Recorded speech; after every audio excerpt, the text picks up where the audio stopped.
ស្រមោលតុក្កតាស្បែកធំស្រមោលដែលរំកិលលើផ្ទាំងក្រណាត់សមួយមានប្រវត្តិនៃរោងល្ខោនស្បែកមួយ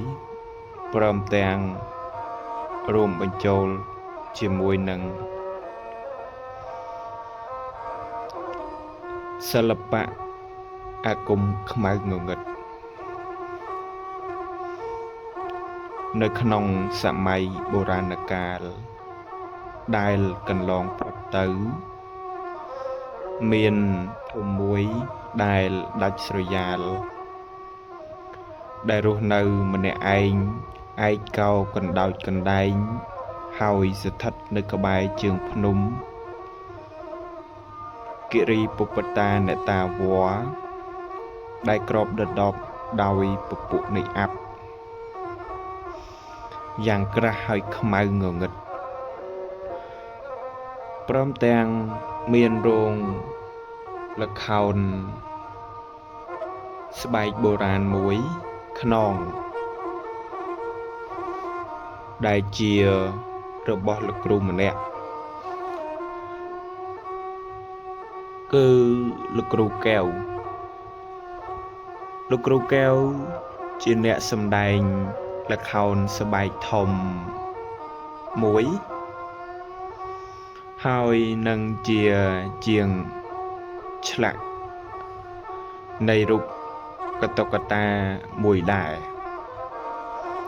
មាននៅស្នាដៃឯកប្រចាំតំបន់ប៉ុន្តែតុក្កតាស្បែកដែលគាត់ឆ្លាក់មិនមែនធ្វើពីស្បែកគោទេឬក៏ស្បែកក្របីធម្មតាទេជាធម្មតារាល់រូបស្បែកទាំងអស់តែងប្រស្រ័យនឹងតាក់ទងទៅនឹងការឆ្លាក់ចម្លាក់ជាស្បែកនៃពពួកសត្វមានស្បែកគោស្បែកក្របីជាដើមចម្លែករីឯលោកគ្រូកែវវិញគាត់មាននៅស្នាដៃឯកជាប្រចាំតំបន់ទៀតផងប៉ុន្តែអ្វីដែលគួរឲ្យកត់សម្គាល់នោះគឺគាត់យកស្បែកនៃពពួកសាកសពមនុស្សដែលស្លាប់អស់រយៈពេល7ថ្ងៃ3ថ្ងៃ4ថ្ងៃ5ថ្ងៃនឹងដើម្បីយកមកធ្វើជាស្បែកនៃរោងរបស់គាត់ហើយគាត់បានលួចកាត់យកពីទួលខ្មោចនៅរាត្រីងងឹតផងដែរនៅក្នុងហឹបឈើខ្មៅដែលប្រកបព្រមដោយការចាយយ័ន្តនៃមន្តអាគមមានតម្កល់នៅកតុក្កតាស្បែកធំមួយមានរូបរាងជាតួរេវតីនាងនារីដែលមានសក់វែងអស់ដីហើយមានក្រចកដៃស្រួចនៅក្នុងគណៈពេលនោះដែលធ្វើឲ្យអ្នកស្រុកអ្នកភូមិដែលរស់នៅក្បែរនោះក៏គេនិយាយតគ្នារហូតថានៅក្នុងថ្ងៃឧបោសថសីលឬក៏អដ្ឋសីលនេះនៅពេលដែលភ្លើងប្រេងកាតអុជឡើងនៅក្រោយផ្ទាំងក្រណាត់សនោះគឺមានស្រមោលរូបរាងមនុស្សម្នាក់ប្រៀបបានដូចជារូបរាងស្ត្រីម្នាក់អញ្ចឹងនាងនោះសក់វែងអន្លាយគឺគេគិតថានាងនោះគឺជានាងរេវតីទៀតផងដែលតែងតែរំកិលនិងរាំឯងតែម្ដងដោយគ្មានអ្នកណាកាន់ឡើយអ្វីដែលកាន់តែរន្ធត់និងប្លែកចម្លែកអស្ចារ្យបំផុតនោះ គឺស្រមោលដែលចាំងលើផ្ទាំងក្រណាត់សមិនមែនជាស្រមោល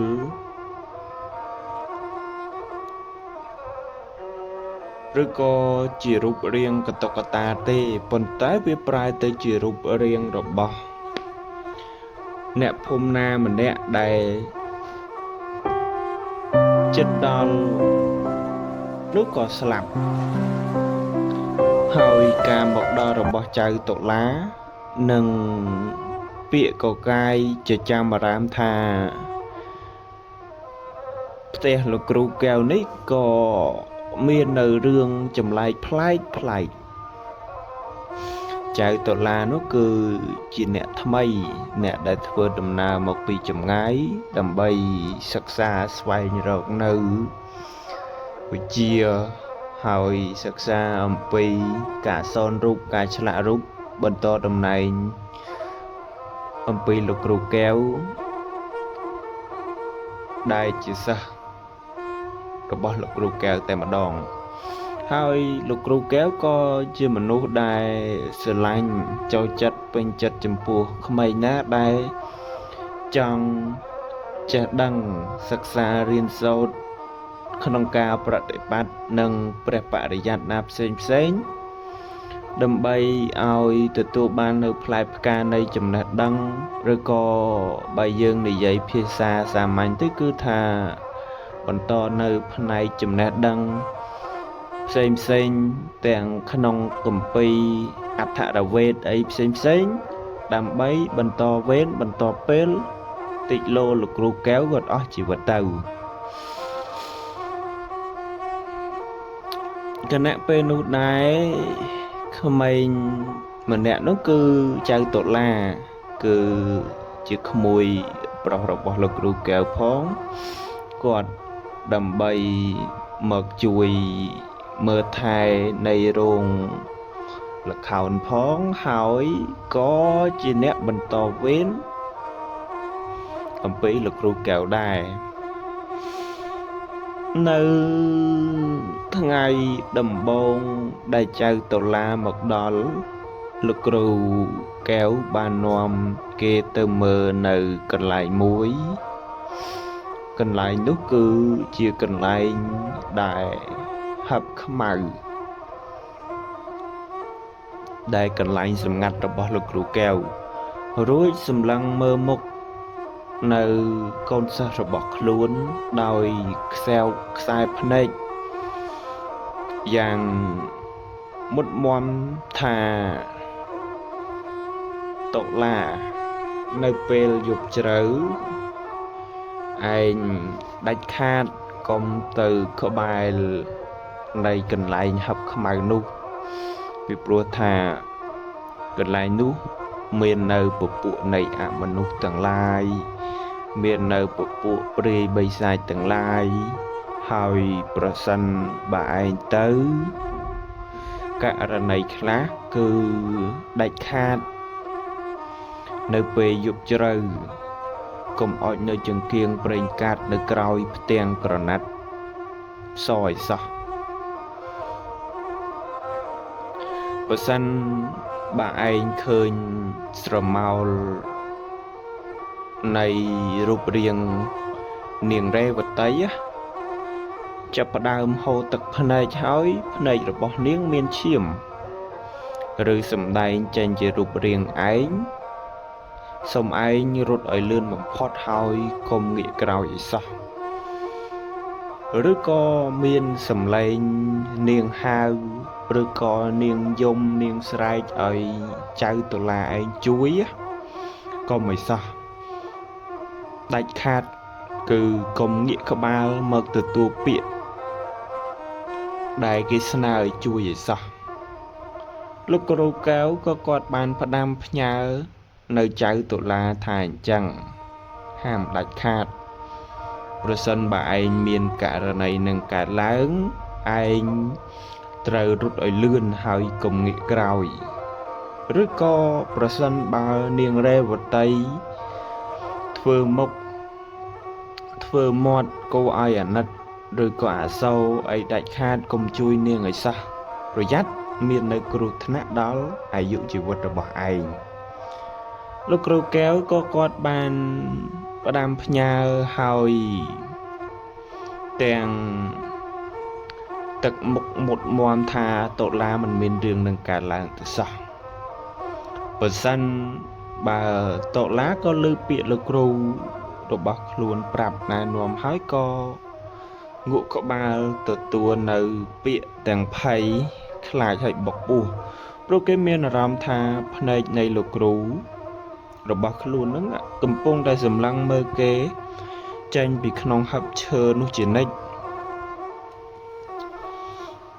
គណៈពេលកន្លងមកទៀតនៅក្នុងរាត្រីនៃយាមទី3នេះស្រមោលមួយក៏បានចេញមកហើយទឹកសន្សើមក៏បានធ្លាក់មកបន្តិចម្ដងភ្លៀងក៏ចាប់ផ្ដើមរលឹមស្រក់ស្រក់ខ្យល់ចំណោធ្លាក់មកប៉ះដំបូលនៃរោងល្ខោនលាន់លឺប្រផាត់ប្រផាយ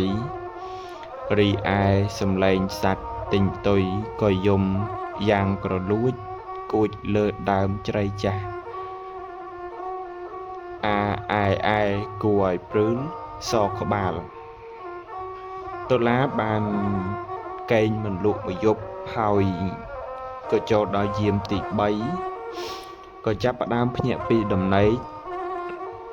នៅវេលាយាម3ប្រហែលជាម៉ោង2អាត្រៀតដោយសារតែគេបានឮសំឡេងភ្លេងពិណពាទ្យហើយយ៉ាងចម្លែកនិងព្រមទាំងសំឡេងចម្រៀងធ្ងរយ៉ាងរលាក់រលៀមមិនត្រឹមតែប៉ុណ្ណោះសំឡេងធ្ងរនោះក៏បន្លឺឡើងថាអើយស្រមោលអើយស៊ីសាច់ហត់ឈាមយកវិញ្ញាណមនុស្សស្រែករហូតទៅដល់ពេល3ដងអោអើយស្រមោលអើយ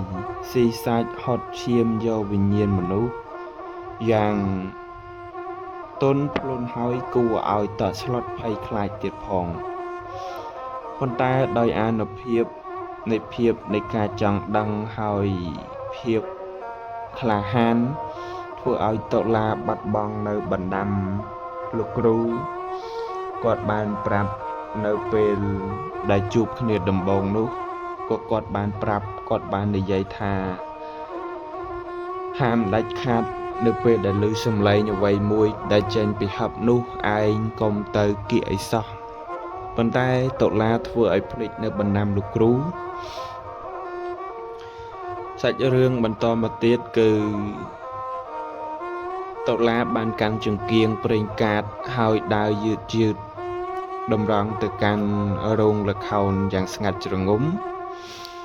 រីឯពន្លឺចង្គៀងបានចាំងប៉ះពីក្រោយផ្ទាំងក្រណាត់សរៀងរាល់ម៉ែត្រអ្វីដែលធ្វើឲ្យចៅតុលាភ័យតក់ស្លុតបំផុតនោះរហូតដល់បែកញើសយ៉ាងសស្រាក់សស្រានមួយចំណែកទៀតធ្វើឲ្យស្រមោលរបស់ចៅតុលាខ្លួនឯងដែលកំពុងត្រូវនឹងនាងតុក្កតានោះវង្វេងវង្វាន់ស្មារតីក៏បានកាត់ផ្ដាច់យ៉ាងព្រៃផ្សៃហើយអាត់កំបាំងនាងរេវតីនឹងការលះបង់ក៏ចាប់ផ្ដើម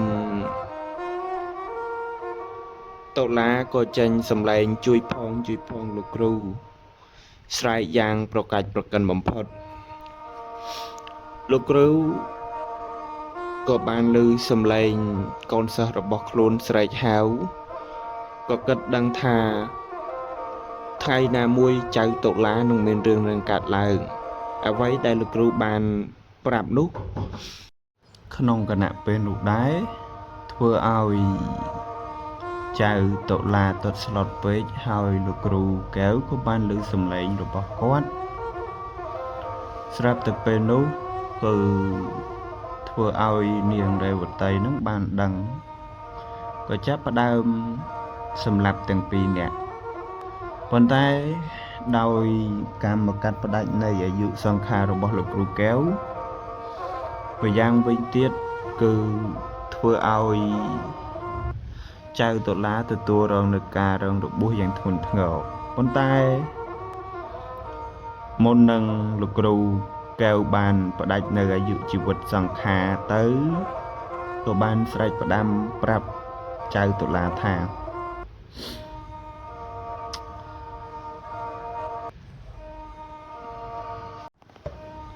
ស្រែកប្រាប់ថាប្រសិនបើឯងមុននឹងចាក់ចេញពីទីកន្លែងនេះឯងយកចង្គៀងយកទៅដុតនៃរោងស្បែកនោះចេញឲ្យអស់ពីព្រោះថាកុំឲ្យមាននៃការសេះសល់ឡើយចំណែកការក្រោយមកទៀតស្រមោលលើជញ្ជាំងផ្ទះអ្នកភូមិ2ឆ្នាំ3ឆ្នាំកន្លងផុតទៅចៅតុលាបានទៅរស់នៅក្នុងភូមិមួយទៀតយ៉ាងស្ងប់ស្ងាត់ប៉ុន្តែបណ្ដាសាមិនទាន់បញ្ចប់ឡើយហើយផេះផងនៃស្បែកតុក្កតាដែលឆេះមិនអស់នោះត្រូវបានខ្យល់បក់បោកខ្ចាត់ខ្ចាយទៅប៉ះនឹងជញ្ជាំងផ្ទះអ្នកភូមិជារៀងរាល់យប់នៅថ្ងៃឧបោសថសិលឬក៏អដ្ឋសិលទាំងឡាយនៅពេលដែលអ្នកភូមិអុជចង្គៀងព្រេងកាត់ស្រមោលនៃនាងរេវតីតែងតែលេចឡើងលើជញ្ជាំងផ្ទះរបស់ពួកគេហើយនាងរេវតីក៏ចាប់ផ្ដើមធ្វើនៅសកម្មភាពផ្សេងព្រមទាំងសម្លាប់និងជញ្ជក់ឈាមច្របាច់កនៃមនុស្សទាំងឡាយដែលរស់នៅក្នុងភូមិនោះនៅពេលស្រមោលលើជញ្ជាំងត្រូវបានគេច្របាច់កមនុស្សដែលរស់នៅឈរចំពោះមុខនិងត្រូវថប់ដង្ហើមហើយហូរឈាមតាមភ្នែកព្រមទាំងហូរឈាមតាមត្រចៀកនិងមាត់ផងដែរធ្វើឲ្យអ្នកស្រុកអ្នកភូមិចាប់ផ្ដើមស្លាប់បន្តិចម្ដងដោយការសម្លាប់យ៉ាងព្រៃផ្សៃរបស់នាងរេវតីសពដែលអ្នកភូមិជាច្រើនអ្នកត្រូវបានគេប្រទះឃើញស្លាប់ដោយគ្មានរបួសលើរាងកាយឡើយប៉ុន្តែស្រមោលរបស់ពួកគេបានបាត់បង់ជារៀងរហូតធ្វើឲ្យចៅតុលារិះរែរកគំនិតគិតនឹងថាធ្វើដូចម្ដេចដើម្បីបានសម្លាប់នាងបីសាចស្រមោលនាងរេវតីនេះទៅហើយក៏មានរៀបចំនៅសហការជាមួយលោកគ្រូម្នាក់ឈ្មោះថាលោកគ្រូបញ្ញាលោកគ្រូបញ្ញាជាគ្រូមន្តអាគមជើងចាស់ហើយពួកគេបានដឹងថាបីសាចស្រមោលអាចធ្វើឲ្យមនុស្សនិងស៊ីមនុស្សបានតែនៅក្នុងភាពងងឹតតែប៉ុណ្ណោះប្រសិនបើមានពន្លឺភ្លើងចង្គៀងពួកគេបានរៀបចំនៅរោងពិធីកណ្ដាលនៃលានវត្តមួយដោយប្រមូលចង្គៀងប្រេងកាតដើម្បីយកមកដាក់គុំគ្នាហើយនឹងរៀបគ្នារួចដេញអាគមហៅបីសាចស្រមោល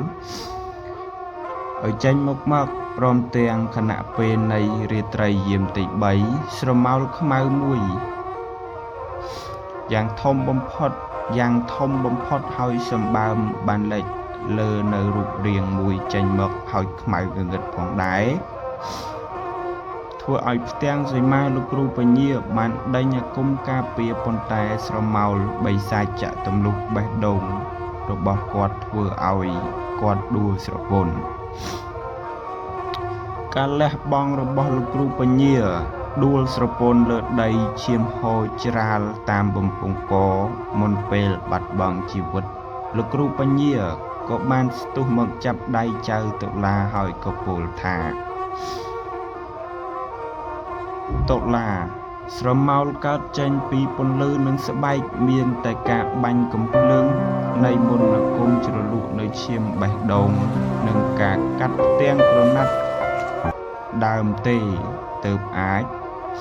បំបែកនៃស្រមោលបីសាច់នោះបានលឿនឡើងការបញ្ចប់នៃសារ100ឆ្នាំដោយឃើញប្រពន្ធអ្នកភូមិកំពុងត្រូវស្រមោលបីសាច់ ច្របាច់កនឹងស្រែកធ្ងរដោយការឈឺចាប់បំផុតចៅតុលាក៏រិះរេរកគំនិតហើយធ្វើឲ្យតុលានឹកស្រណោះពេលដែលឃើញខ្មោចនាងរេវតីបានកាប់សម្លាប់ទៅលើប្រពន្ធហើយនឹងអ្នកភូមិធ្វើឲ្យគេបានទាញដាវនៃមន្តអាគមចាក់បញ្ចូលទ្រូងខាងឆ្វេងរបស់ខ្លួនឯងបន្តិចដើម្បីយកឈាមបេះដូងរួចយកទៅលាបលើមុខដាវចៅតុលា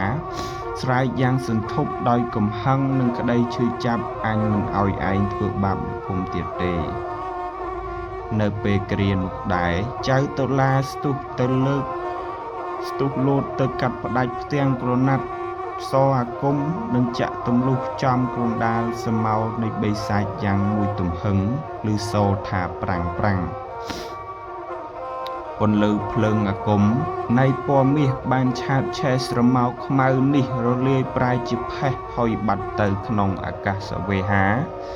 សំឡេងស្រែកធ្ងរចុងក្រោយរបស់នាងរេវតីបានលាន់ឮពេញផ្ទៃមេឃ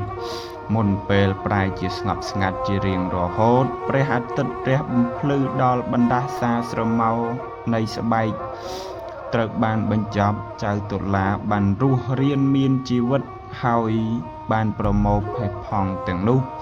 យកទៅកប់នៅក្នុងជម្រៅនៃដីវត្តរួចសាងសង់ចេតិយនៃសីមាកប់ពីលើចាប់ពីថ្ងៃនោះមកសុខសន្តិភាពក៏បានត្រឡប់មកកាន់នៃភូមិបុរាណនោះវិញជារៀងរហូតមកសូមអរគុណណាស់ចំពោះការចូលរួមនិងការស្ដាប់របស់ប្រិយមិត្តទាំងអស់គ្នាសូមកុំភ្លេចជួយចុច like ហើយជួយចុច subscribe ដើម្បីទទួលបាននូវវីដេអូបន្តទៀត